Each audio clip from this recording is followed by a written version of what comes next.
Salut à tous, petite pub en début de vidéo pour la chaîne TheJNS qui interviewe des petits youtubeurs. Vous pouvez voir l'interview qu'il a fait avec nous juste ici si vous voulez en apprendre plus sur nous, sur la chaîne, etc. D'autant plus que c'est un gars super sympa avec un concept super intéressant mais qui n'a pas beaucoup d'abonnés je trouve. Donc voilà, je fais mon petit partage à moi. Allez, on est parti pour l'épisode.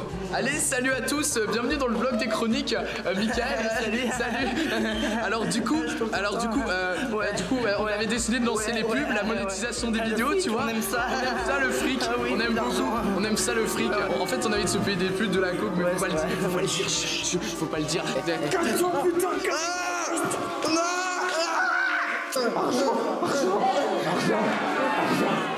Avec l'argent, c'est bien. Il faut piquer l'argent des abonnés. Qu'est-ce que tu me fais à prendre en photo? Salut les chroniqueurs. L'heure est grave. Enfin non, l'heure est importante. Ouais, ça claque tout de suite beaucoup moins. Aujourd'hui, j'ai décidé d'être transparent avec vous pour vous présenter un problème de taille auquel nous faisons face, ou plutôt un choix important à faire. Cependant, il ne concerne pas que nous en particulier, mais énormément d'autres vidéastes ou d'autres artistes indépendants sur le net, les moyens de financement participatif. C'est pourquoi j'ai voulu que ensemble, ici et aujourd'hui, vidéastes comme public, nous trouvions une réponse à cette problématique, car j'ai la flemme d'en trouver une et que c'est pour ça que je fais une vidéo de plus de 10 minutes qui va me mettre diplôme à faire. Je suis con en fait ou quoi? Et avant de me jeter des pierres, moi ce gros rapace chacal issu de la classe capitaliste en recherche de thunes, j'ai fait un petit calcul. Et pour vous exposer mes résultats, j'appelle Christian de la chaîne Poisson fait le con, c'est à toi. Hey, salut la Poscaille. Je préfère la Poscaille, c'est moi qui parle. Et aujourd'hui, bande de petits fous, on va parler de 5 trucs sur les dépenses de la chaîne YouTube de Les Chroniques Historiques. Car vous le savez, faire des vidéos ça coûte du temps et de l'argent. Oui, certes, bande de petits fous, vous pourrez me dire qu'on pourrait faire des vidéos avec très peu de moyens, et c'est vrai. Mais quand on veut se professionnaliser, l'argent utilisé est un peu plus conséquent. En l'espace d'un an, Tanguy aura donc dépensé 40 € pour son trépied, notamment afin de tourner en extérieur, mais aussi pour avoir une base plus solide pour sa chambre. Et au bout d'un moment, les trépieds pot de fleurs, il a dépensé 50 € en micro-cravates. Et vous savez ce qui est le plus important avec ces micro-cravates? C'est qu'ils ont tous pété. Caput. Tous. Caput. Oui, il est assez débile, il a réussi à casser 2 micro-cravates en moins d'un mois. Mais là, les choses commencent un peu à se gâter, et Mickaël et Tanguy auront dépensé 110 € pour l'achat de leur enregistreur. Enregistreur qui devenait indispensable car le son devenait trop moisi pour la chaîne, et aura été durant des mois un facteur empêchant l'évolution des abonnés. Et en même temps, ça se comprend car le son c'est aussi important que le montage. Mais la différence de Sony Vegas, c'est que le son... on ne peut pas le craquer. Pour pouvoir bosser séparément, Mickaël aura acheté un micro Blue Yeti dans son coin à une valeur de 120 €. Cela leur permet donc de faire des vidéos séparément, avec chacun pouvant enregistrer le son en voix off de son côté. Ce qui mène les dépenses dans le son à une hauteur de 230 €.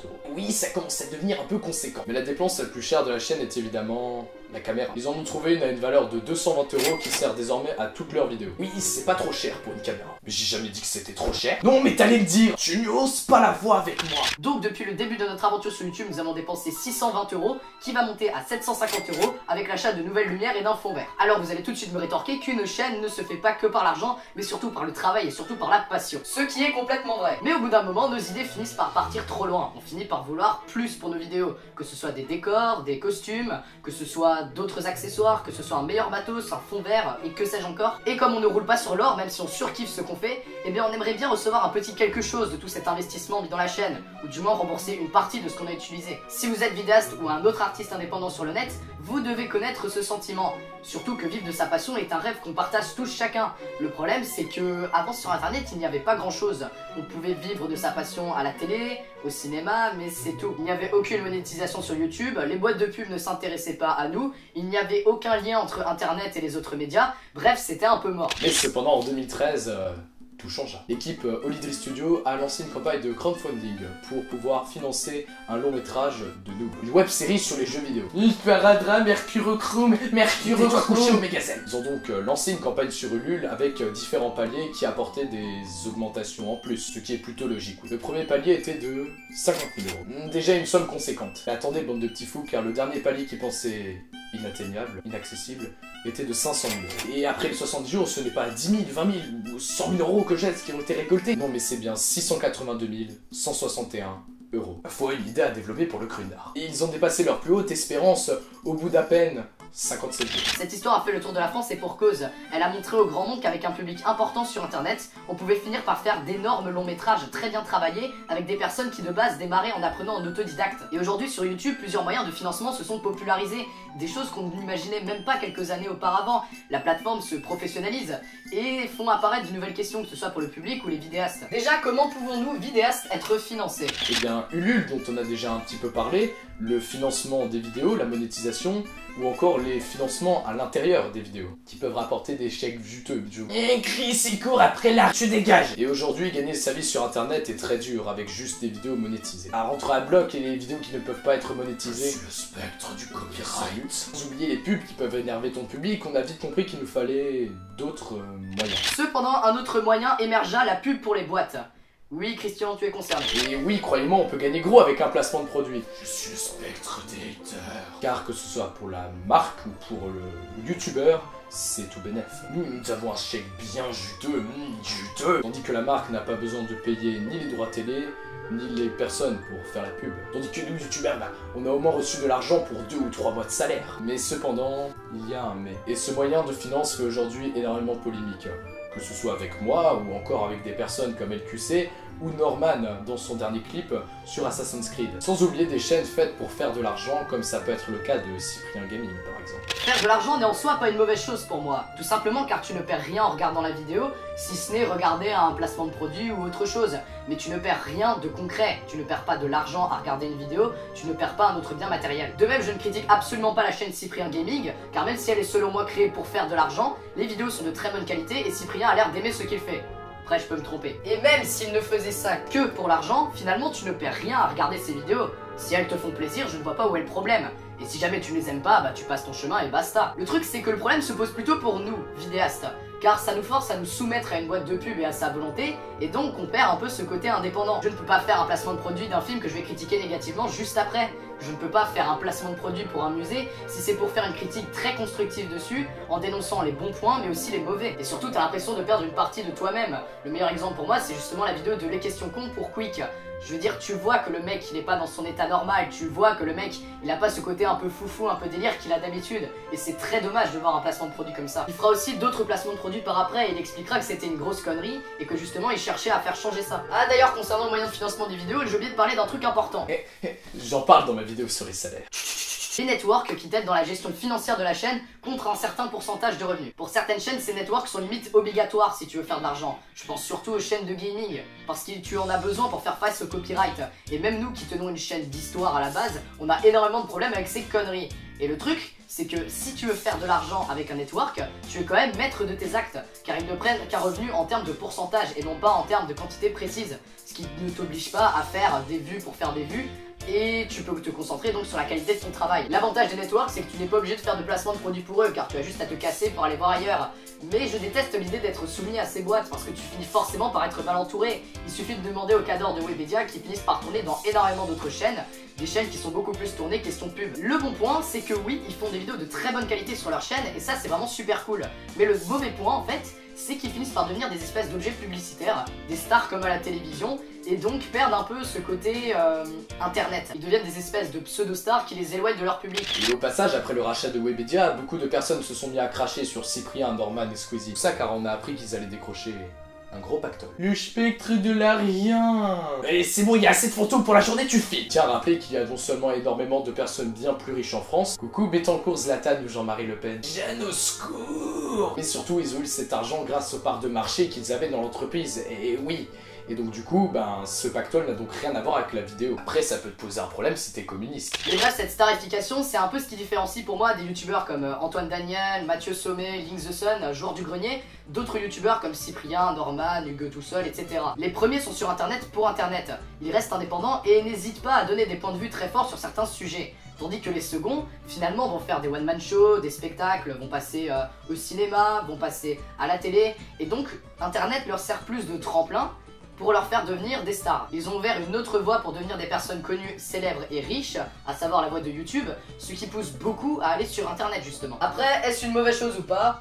Ça, c'est pas à moi de décider. De toute façon, j'ai pas mon avis là-dessus, il faudrait une autre vidéo pour. Cependant, ce que je peux dire, c'est que pour savoir si un youtubeur est dans le premier cas ou dans le second, eh ben c'est très simple. Vous avez juste à savoir si elle fait autre chose en dehors de YouTube, et si elle est connue par exemple à la télé. Le truc c'est que les seconds, s'ils s'assurent un avenir plutôt serein, sachant qu'ils gagnent de l'argent, beaucoup plus d'argent que les premiers, et qu'ils peuvent un peu rebondir car ils auront des contacts avec d'autres boîtes, si Salut les Geeks s'arrête, bah Mathieu Sommet finira par retourner là où il avait atterri.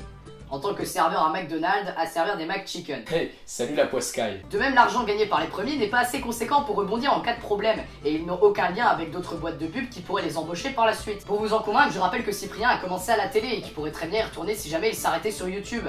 Et en plus, vu le nombre de placements de produits, le nombre de vidéos qu'il a fait, ses parts dans l'entreprise Webedia, on peut dire que son avenir il est plutôt tranquille. Et surtout, les indépendants vont complètement galérer à trouver des fonds nécessaires pour faire des vidéos de meilleure qualité. Regardez Antoine Daniel par exemple, qui se casse le cul quand même sévère pour sortir des what the cut très bien travaillés avec les intros, et qui pourtant est toujours sur la sellette. Car avec aussi peu d'argent pour un investissement aussi conséquent, il est souvent très dangereux de se lancer dans cette voie. Mais il le fait quand même par passion. Pourquoi il ne s'affilie à personne comme tant d'autres? Bah c'est tout con.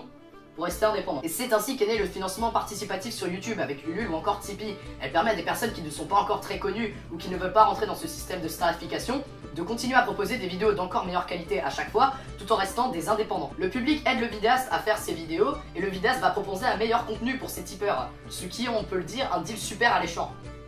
Mais il y a un problème. Si le financement participatif permet de rester indépendant de manière formelle, on ne l'est plus dans nos têtes. Et je suis sérieux en disant ça. Si quelqu'un m'offre une caméra en me disant fais un chronique historique sur la bataille de France et que je n'ai pas envie de le faire car j'ai déjà fait une vidéo dessus, et ben je vais soit le décevoir car je n'aurais pas fait une vidéo sur ce sujet, soit je vais refaire une vidéo dessus qui sera forcément moins bien que le reste.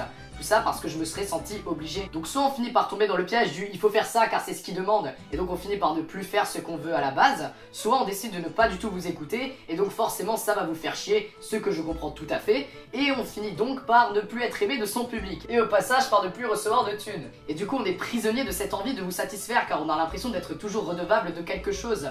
Et donc on finit par ne plus faire ça par passion, mais presque par obligation. Et alors après, tu peux faire des placements de produits. Vous savez, beaucoup de gens me traitent de gros salauds attirés par l'argent, alors qu'en fait...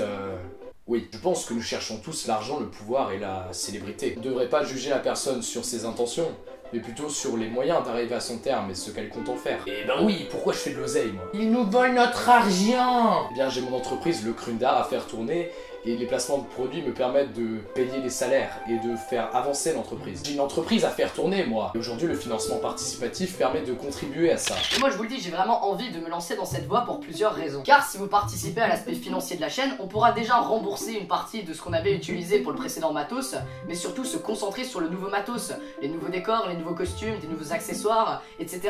On pourra voyager dans de nouveaux lieux, on pourra vous faire découvrir d'autres choses, on pourra avoir un public du coup plus conséquent, et donc à chaque fois proposer des vidéos de meilleure qualité. Un super cercle vertueux en l'occurrence. Au passage, on a quelques concepts dans nos têtes qui ne devraient pas tarder à arriver, mais qu'on ne pouvait pas faire car on n'avait pas ce fameux fond vert. En fait, moi je vois le deal comme ça, le spectateur me donne de l'argent pour m'acheter un fond vert, et je me sers de ce fond vert pour lui proposer des vidéos de meilleure qualité. Donc lui il est content. Et de mon côté, moi, ben je reçois un fond vert que je peux utiliser à d'autres tâches, et ça me permet de faire des vidéos de meilleure qualité pour vous, donc moi je suis content, et vous, vous êtes content aussi. Mais après, je me sens obligé de changer mes habitudes, de faire plus de contenu pour vous, car je me sens redevable de vous faire ce contenu, je me sens obligé de le faire comme si c'était écrit dans un contrat alors que pas du tout. Et du coup, est-ce forcément une bonne idée de s'engager dans cette voie, de devoir satisfaire une demande aussi variable que peut l'être celle d'un public? N'est-il pas un peu forcé de faire ça, de s'engager avec vous, sachant qu'on s'engage déjà tous les deux pour faire tourner une chaîne, ce qui est déjà un engagement très important? Est-ce que ce serait pas mieux finalement de faire un placement de produit pour non seulement acheter un nouveau matos, mais aussi pour rembourser nos factures, pour nous aider dans nos études car on n'est pas pété de thunes? Un exemple tout con, si je fais un placement de produit ou deux sur la chaîne, je pourrais peut-être enfin me payer une chambre étudiante. Le truc c'est qu'il faut pas voir la quête de l'argent comme une mauvaise chose en soi, on court tous après l'argent en fait. Si on étudie, si on va à l'école, si on fait un travail, c'est pour gagner de l'argent. Ce qu'il faut voir derrière, c'est ce qu'on va faire de cet argent et surtout quels sont les moyens d'arriver à cet argent. C'est pour ça que pour moi l'argent ne doit absolument plus être un tabou pour aucune chaîne, car certes il ne fait pas le bonheur comme on dit, mais il peut fortement y contribuer si on sait bien l'utiliser. Mais en bref, je me rends compte que si on veut ouvrir un compte Tipeee, bah c'est pas uniquement pour proposer de meilleures vidéos, mais c'est aussi car on a l'espoir que ça nous serve de tremplin pour obtenir plus d'argent et donc pour pouvoir poursuivre notre vie, nous payer une chambre étudiante, pouvoir rembourser nos factures, pouvoir avoir une vie un peu plus cool et donc pas seulement proposer de meilleures vidéos, mais aussi pour nous en fait. Mais attention, vous dites pas que l'argent que l'on va avoir sur Tipeee, on va l'utiliser pour nous-mêmes, c'est complètement faux.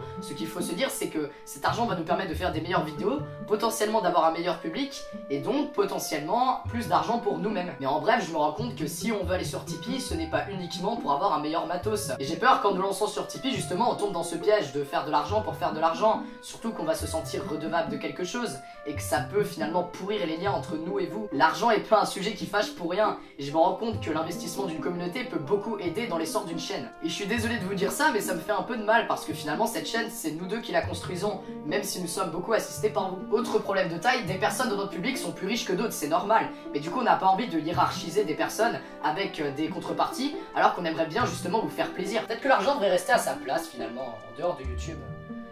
Parce que finalement, c'est la passion qui nous a fait nous lancer, pas l'argent. Et quand on voit des chaînes plus grosses faire des vidéos avec de bien meilleurs moyens techniques, bah on les envie en fait.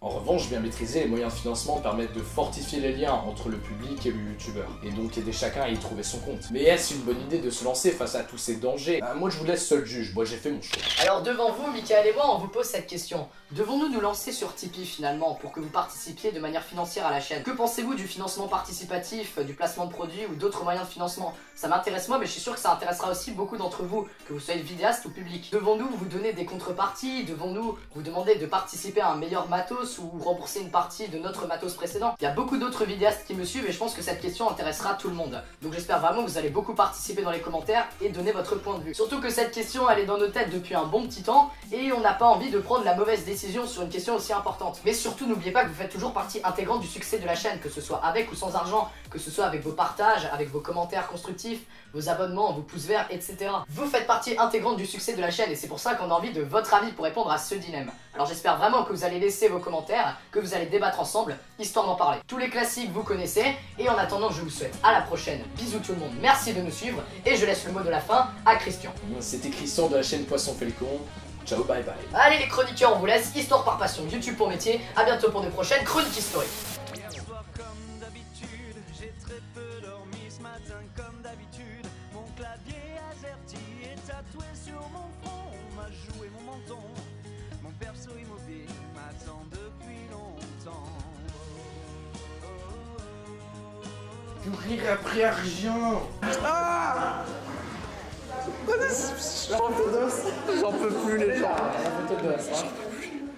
il faut le réanimer. Ça.